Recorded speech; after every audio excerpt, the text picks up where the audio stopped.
오늘 우리가 한 해의 마지막 주일이 돼서 다른 본문을 가지고 말씀을 전해야 되나 생각을 했는데 그냥 그대로 하기로 했습니다.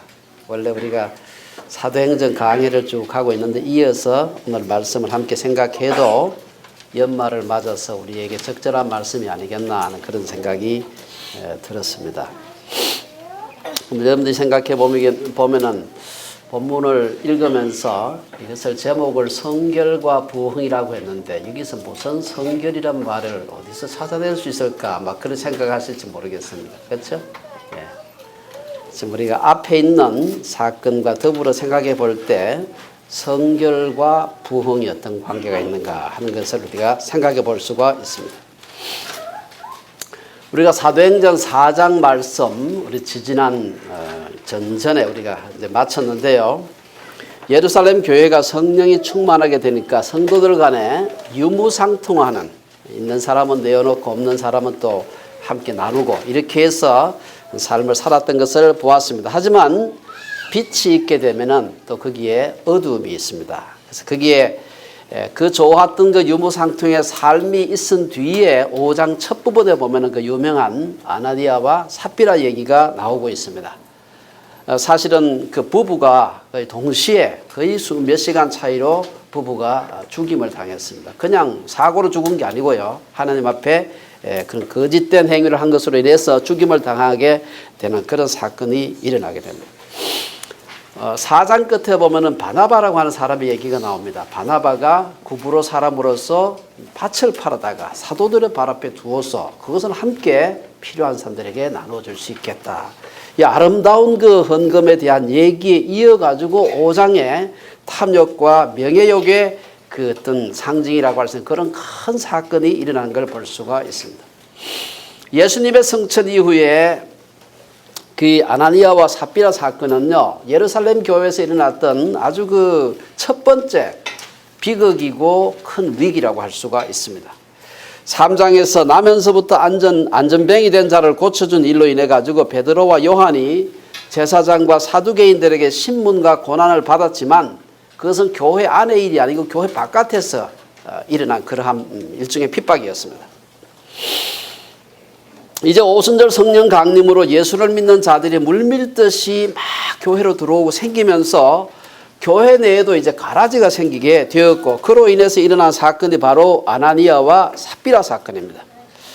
아나니아와 삽비라 사건은 예루살렘 교회 내에서 큰 위협과 고통이었지만 사실 그 사건으로 인해 가지고 두 사람을 제거함으로 인해 가지고 교회가 큰 부흥을 경험하는 것을 볼 수가 있습니다. 오늘 이 본문이 바로 아나니아와 삽비라 사건이라는 고통과 위기의 후에 이어지는 예루살렘 교회의 부흥을 소개하고 있습니다. 그 부흥의 배경에는 교회의 가라지를 잘라내는 성결의 결단이 있었음을 보여주고 있습니다. 우리가 그래서 이 성결이라고 하는 문제를 오늘 본문에 별로 잘 등장하지 않는 것 같지만 이 문제를 좀 생각해 보고자 하는 것입니다. 오늘 본문에는 등장하지 않지만 오늘 본문의 키워드는 성결 혹은 거룩함이다 이렇게 말씀드릴 수가 있습니다. 거룩이란 말은 성경 전체에 걸쳐서 등장하고 있는데 특별히 거룩이란 말은 레위기서에 많이 반복해서 등장하고 있습니다. 레위기서는 거룩이란 말로 시작해서 거룩이란 말로 끝난다 이렇게 얘기할 만큼 거룩이 많이 그 단어가 사용되고 있습니다. 레위기 기자는 거룩하신 하나님을 소개하면서 그 하나님을 섬기는 백성 역시 거룩해야 하는 것을 우리에게 강조하고 있습니다. 잘 아는 레위기서 11장에 보면은 44절 45절에 보면 나는 여호와 너희 하나님이라 내가 거룩하니 너희도 몸을 구별하여 거룩하게 하고 땅에 기는 길짐승으로 말미암아 스스로 더럽히지 말라. 나는 너희 하나님이 되려고 너희를 애굽 땅에서 인도하여 낸 여호와라. 내가 거룩하니 너희도 거룩할지다. 이 말씀은 뒤에 베드로도 인용을 하고 있습니다.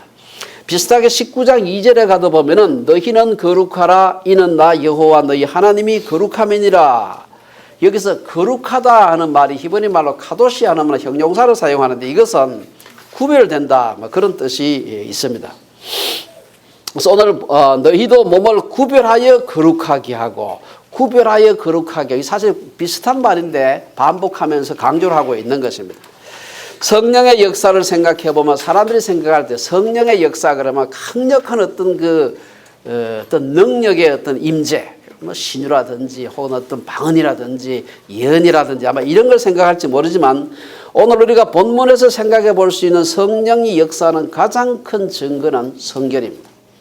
성결이 능력이다 하는 것을 우리에게 보여주고 있습니다. 초대교회는 아나니아와 삽비라의 죽음을 통해서 성결을 회복했기 때문에 그렇기 때문에 강력한 복음의 능력이 나타나고 이어서 엄청난 부흥이 일어난 것을 볼 수가 있습니다. 물론 오늘 본문에 나타난 예루살렘 교회의 부흥은 4장 마지막 끝부분에 보면은 성도들과 사도들이 부흥을 위해서 간절히 기도하고 성령께서 임하시는 그 사건의 연장선상에 볼 수 있지만 오늘 본문에 나타난 예루살렘 교회의 부흥의 직접적인 방아쇠는 바로 아나니아와 삽비라 사건, 왜? 바로 직전에 기록되어 있습니다.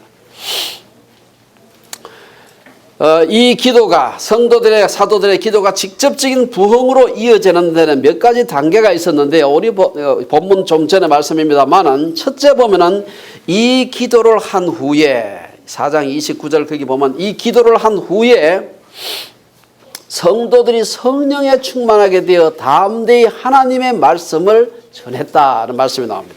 이 보면은 4장 31절에 보면 빌기를 다하며 모인 곳이 진동하더니 무리가 다 성령이 충만하여 담대히 하나님의 말씀을 전하니라. 성령 충만해서 말씀을 열심히 전했어요. 두 번째는 32절에 나오는 말씀인데 이 기도를 한 후에 성도들이 유무상통한 삶을 살았고 그 중에 한 사람이 유명한 바나바입니다. 32절에 보면 믿는 무리가 한 마음과 한 뜻이 되어 모든 물건을 서로 통용하고 자기 재물을 조금이라도 자기 것이라 하는 이가 하나도 없더라.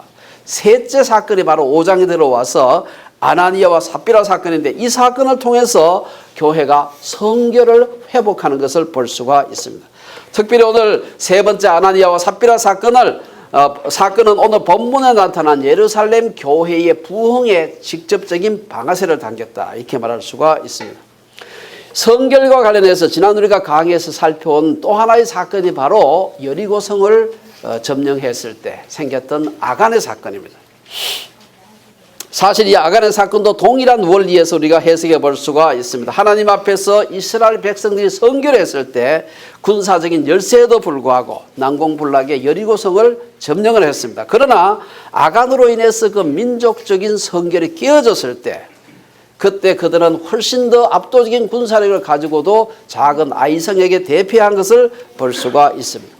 이것은 성결이 추상적인 힘이 아니라 실제적인 힘임을 우리에게 보여주고 있습니다. 이것은 교회만이 아니라 개인이나 기업이나 국가적 차원에서도 성결은 능력이다. 한번 따라해 보죠. 성결은 능력이다. 성결은 능력이다.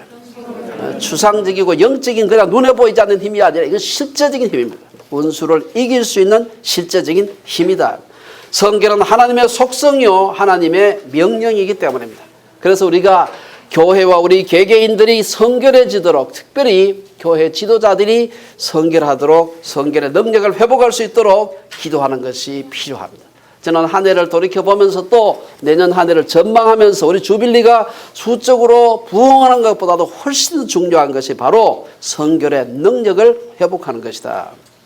하나님의 능력의 원천이 되는 성결과 진실을 회복하지 않고는 교회의 진정한 부흥을 기대할 수가 없습니다. 그래서 우리가 개인과 교회가 성결을 강구하는 것이 필요합니다. 시편 기자의 그 기도처럼 하나님이여 내 속에 정한 마음을 창조하시고 내 안에 정직한 영을 새롭게 하소서.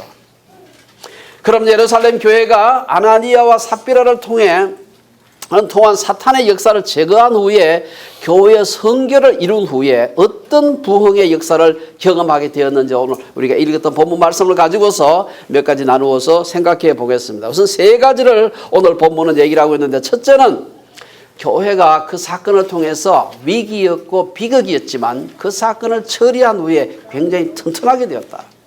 12절에 보면 사도들의 손을 통하여 민간의 표적과 기사가 많이 일어나며 믿는 사람이 다 마음을 같이하여 솔로몬 행각에 모이고 이 사건으로 인해서 어떤 일이 일어납니까? 12절 말씀을 보면 사도들을 통해 사람들 가운데서 표적과 기사가 많이 일어나고 이로 인해 사람들은 용기 백배해서 마음을 같이하여 솔로몬의 행각에 모였다 그랬습니다. 오늘 요 간단한 한 구절입니다만은 이것으로부터 예루살렘 그 교회 공동체가 아주 튼튼하게 세워져 가고 있는 흔적들을 볼 수가 있습니다. 첫째, 성도들이 마음을 같이 했다. 12절에 보면은 마음을 같이하여, 마음을 같이하다. 이 마음을 같이 한다는 그 헬라 말 자체가 호모디마론 하는 말인데 이것은 호무 하는 말하고 같다, 호모섹스 할 때 호모와 같은 말입니다. 호모디마론 하는 말은 열정이란 말입니다. 한 열정, 같은 열정을 가졌다 이 말이에요.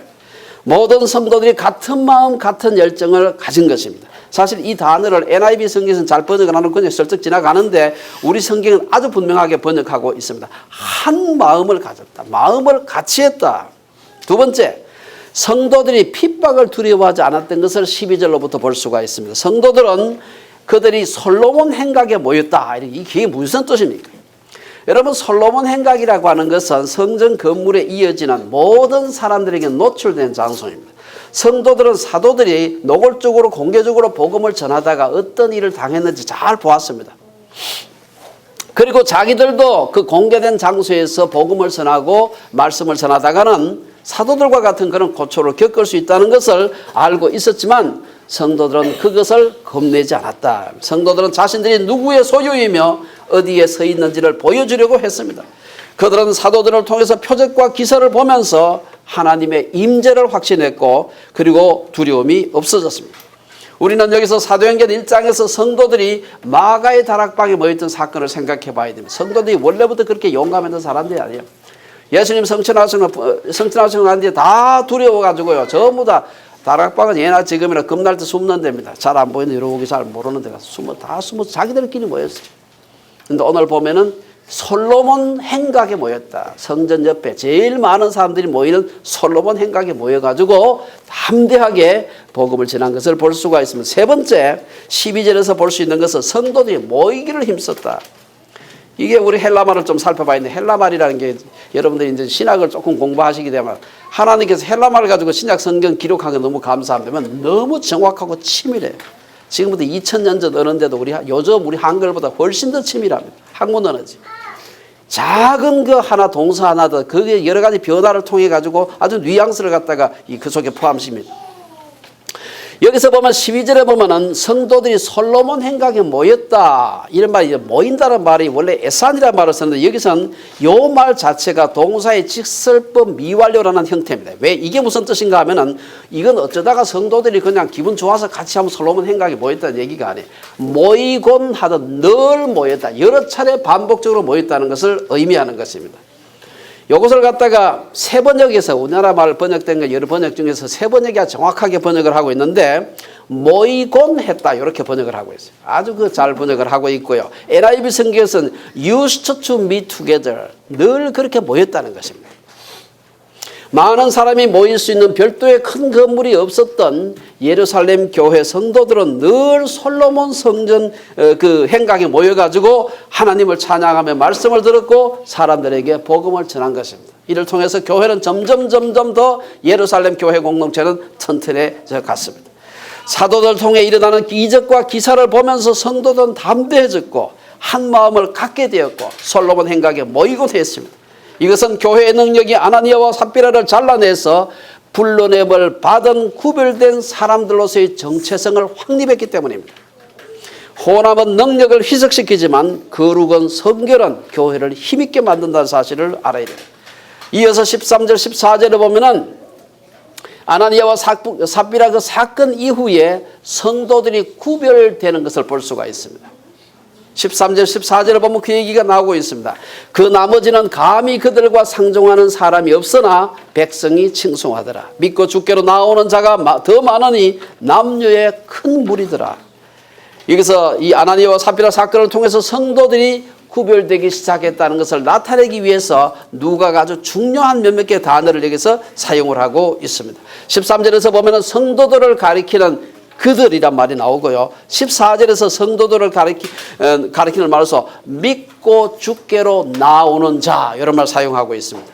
반면에 그리고 남녀의 큰 무리 뭐 이런 말이 나오고요. 그 다음에 성도들이 아닌 사람을 나타낼 때 그 나머지 혹은 백성 이래서 이 구분을 합니다. 사실 그 나머지가 정확하게 누구를 지칭하는지 분명하지 않지만 일반적으로 이건 불신자들을 가르치는 말로 보고 있습니다. 당시 예루살렘 교회는 많은 사람들이 단기간 동안에 교회 내로 물밀듯이 들어왔습니다. 그러다 보니까 그 중에는 뭐 어중이 떠중이도 있고요. 그 중에는 뭐 쭉쟁이도 있고, 가라지도 물론 있었습니다만 쭉쟁이도 있고. 하지만 이제 아나니아와 삽비라 사건을 거치면서 야, 교회 갔다가 잘못하면 까딱하면 맞아 죽겠구나 이런 생각을 하니까 어중이 떠중이들은 떨어져 나간 거예요. 진짜 알곡들만 이제 남은 것입니다. 그러니까 세상으로부터 불러냄을 받은 사람들의 모임 뭡니까? 헬라말로 몰라도 에클레시아, 에크칼레오, 에클레시아 교회가 만들어지기 시작한 것입니다. 이처럼 성도들이 비성도들로부터 구별될 때 교회의 능력이 드러나기 시작한 것입니다. 길지 않은 우리 한국 교회사를 봐도 그런 교회의 능력이 나타난 때가 여러 차례 있었습니다. 한 예로 우리는 3.1운동이 일어날 때 상황을 잘 알고 있습니다. 1919년 나라와 민족을 구하기 위해 맨손으로 일어섰던 3.1운동의 중심에 우리가 잘 아는 대로 기독교가 있었습니다. 3.1운동은 1908년 평양 대부흥으로 시작된 한국 교회의 거룩과 성결 운동이 맺은 열매라고 할 수 있습니다. 평양 대부흥이 전국으로 확산되었고 이 부흥의 물결을 통해서 세상 사람들 마음속에는 야, 예수 믿는 사람 다르구나. 그동안 그렇게 노름하고 바람피고 하던 놈들이 예수 믿는다고 교회 갔다 앉고 난 뒤부터 생활이 달라졌어. 이런 그 백성들로부터 구별된 무리라고 하는 그러한 생각들이 사람들 마음속에 각인되기 시작한 것입니다. 그것이 결국은 3.1운동의 33인의 민족 지도자 대표자들 중에서 절반 가까운 사람들이 바로 기독교인이었다는 사실로 드러난 것입니다. 독립선언문을 낭독한 민족대표 33인 가운데 16명이 기독교인이었고 이어진 만세운동은 어디를 중심으로 일어나는 절간을 중심으로 일어나지 않았어요. 교회와 기독교 계통의 학교를 중심으로 일어났습니다. 그리고 3.1운동 직후에 감옥에 투옥된 사람이 지금 통계를 보니까 9,458명인데 그중에 22%인 2,082명이 공식적으로 내가 기독교인이라고 고백한 사람들이에요.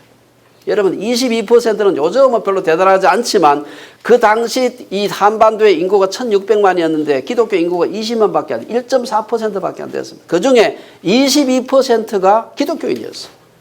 민족 지도자의 절반 가까이가 기독교인이에요. 왜 그렇습니까? 정치를 잘해서 그렇지 않습니다. 그들이 성도들로서 세상 사람들과 불신자들로부터 구별된 사람들이었기 때문입니다.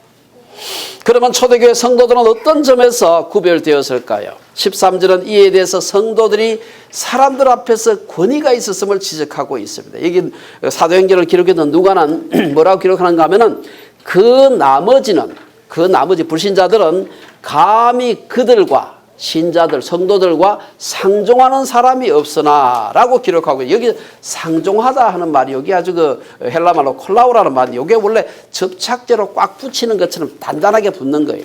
여러분 조그만 그 접착제 그거 이게 손에 붙였다가 빨리 안 떼고 가만히 있다가 손 찢어집니다. 아주 강력 접착제예요. 마치 성도들이 강력한 접착제로 붙은 것처럼 교회 공동체가 강력했습니다. 우리는 당시 성도들 간의 교제가 얼마나 돈독했는가 하는 것을 이미 4장 마지막 부분에서 유무상통하는 삶을 통해서 이미 보았습니다. 그렇기 때문에 13절은 불신자들이 강력한 결속력을 가진 신자들의 공동체에 가입하는 데 대해서 부담을 가지고 있었습니다. 들어가고 싶긴 한데 까딱까딱 아나니아 삽비라 보면서 야 나도 거짓말 한번 했다가 죽겠구나. 겁나서 만들면 어떡하는 것입니다. 예루살렘 교회 성도들은 대부분 그렇게 지적 수준이나 지체가 높은 사람들이 아니었습니다. 비록 예루살렘 교회는 아니었지만 사도 바울은 초대교회 성도들을 가리켜서 고린도전서에 보면 형제들아 너희의 부르심을 보라. 육체를 따라 지혜로운 자가 많지 아니하며 능한 자가 많지 아니하며 문벌 좋은 자가 많지 아니하도다. 이런 얘기를 하고 있습니다. 예루살렘 교회는 세상적으로 대단한 사람이 별로 없었지만 그 나머지 세상 사람들 불신자들이 그들을 가볍게 볼 수가 없었습니다. 교회 모임 속에 함부로 가볍게 들락거릴 수가 없었습니다. 한마디로 교회와 성도들은 세상 사람들에게 권위가 있었습니다. 말빨이 있었습니다.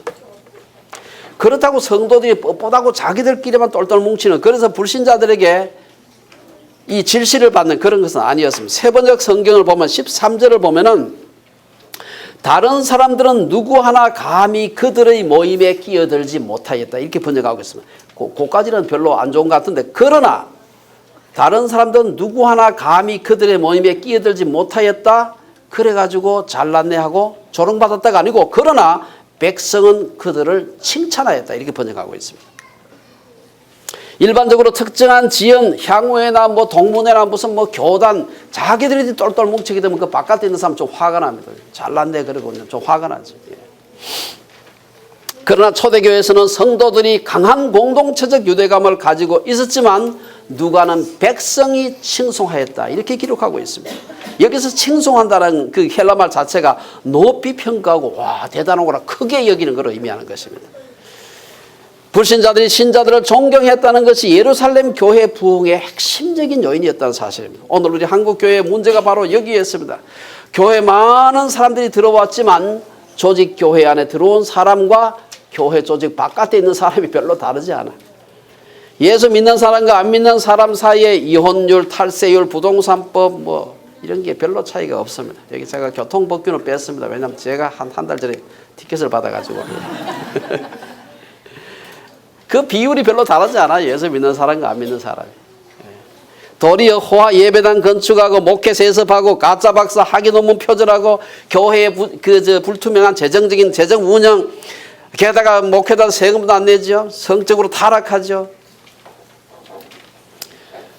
교회가 세상을 염려하는 것이 아니라 세상이 도리어 교회를 염려해주고 걱정하는 상황이 되니 이 부흥이 될 수가 없어요. 오늘날 교회가 세상 사람들의 발에 밟히고 있는 것은 교회 내에 유력한 뭐 정부 인사나 뭐 재계 인사가 없어서가 아닙니다. 성결 공동체가 아니라 이익 공동체가 되었기 때문에. 대형 교회는 점점 커지는데 왜 개척교회는 생존하지 못합니까? 제가 사실 제일 탄식하는 것 중에 하나가 이겁니다. 제가 우리 교회 한 여러 가지 이유가 있습니다만 교회 세운 이유 중 하나가 개척교회 안 망할 수 있다는 거 한번 보여줘야 되겠다 생각하고 시작한 겁니다. 개척교회 안 망할 수 있다.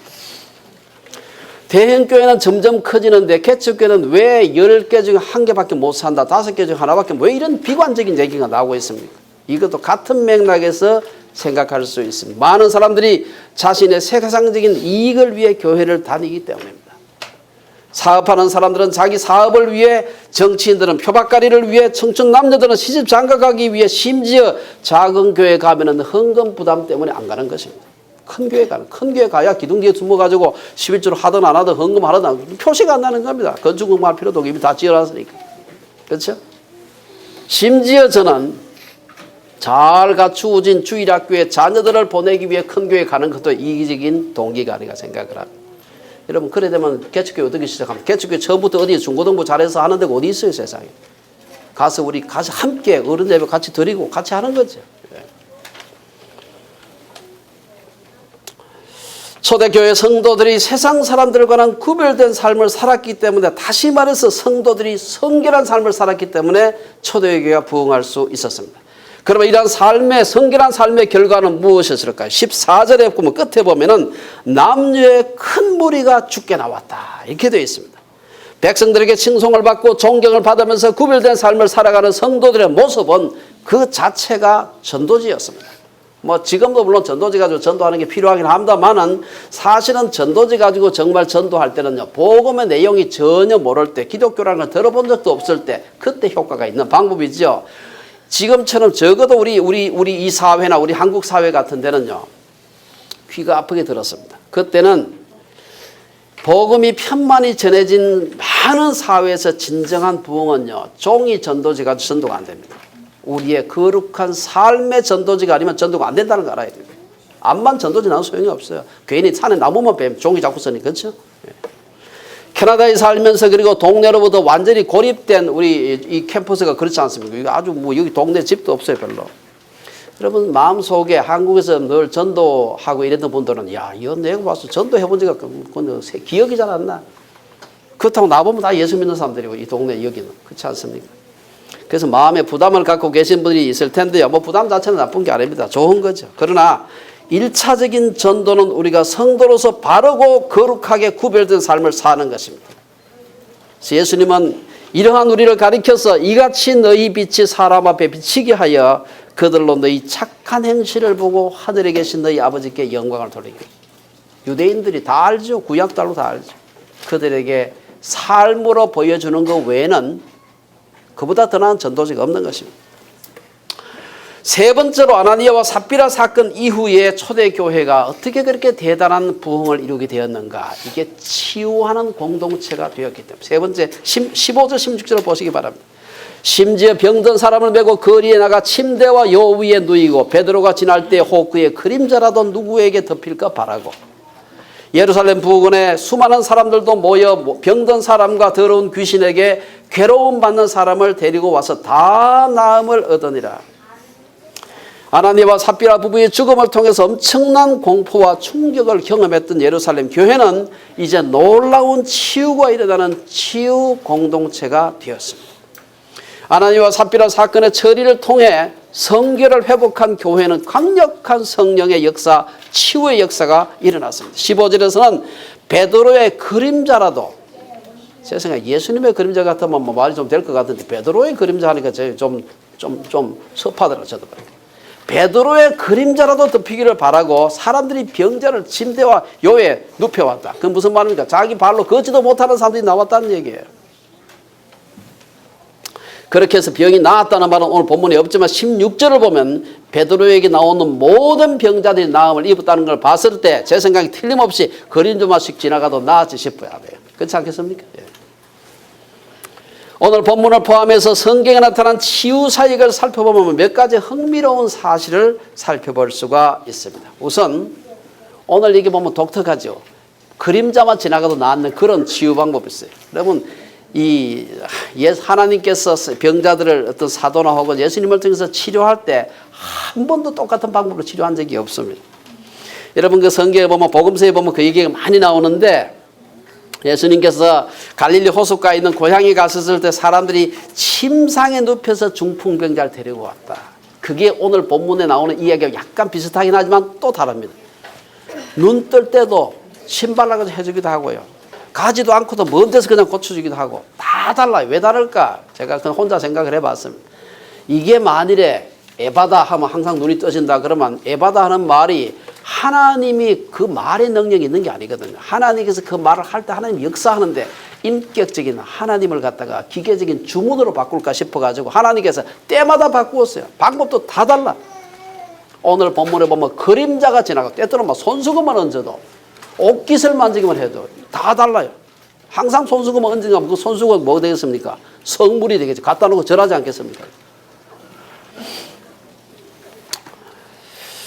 에베소에서는 심지어 사람들이 바울의 몸에서 손수건이나 앞치마를 가져다가 병든 사람에게 얹으면 그 병이 떠나고 악기도 나갔다. 그런 얘기가 있습니다. 만약에 항상 바울의 앞치마하고 손수건으로만 병이 나왔다 그러면 사람들 그거 갖다 놓고 절하지 않겠습니까? 사실은 앞치마 손수건이 중요한 게 아니고 그걸 통해서 하나님께서 인격적인 하나님께서 역사하시는 것입니다. 어떤 경우라도 완전히 동일한 어떤 말이나 행동에 의해 병이나 불구가 나은 적이 없다는 사실을 우리가 꼭 기억을 해야 됩니다. 성경은 한결같이 누구를 통해 어떤 방법을 통해서 병이 낫더라도 병을 낫는 능력의 근원은 하나님이다. 이렇게 얘기를 하고 있습니다. 만일 그렇지 않게 되면은 사람들이 병을 고치는 사람은 어떻게 하겠습니까? 야, 저 능력의 종 바로 그 사람 신격 구하지 않겠습니까? 신앙 종교 안 만들겠습니까? 실제로 사도행전 14장을 보면은 바울과 바나바가 루스드라에서 날 때부터 발을 쓰지 못하는 사람을 고쳐주었어요. 그 고쳐주니까 사람들이 그 당시에 제일 큰 신이 제우스인데 이 사람 제우스다, 이 사람은 헤르메스다, 뭐 이렇게 해서 막 제사를 하려고 그랬습니다. 기겁을 하고 제사하지 말라.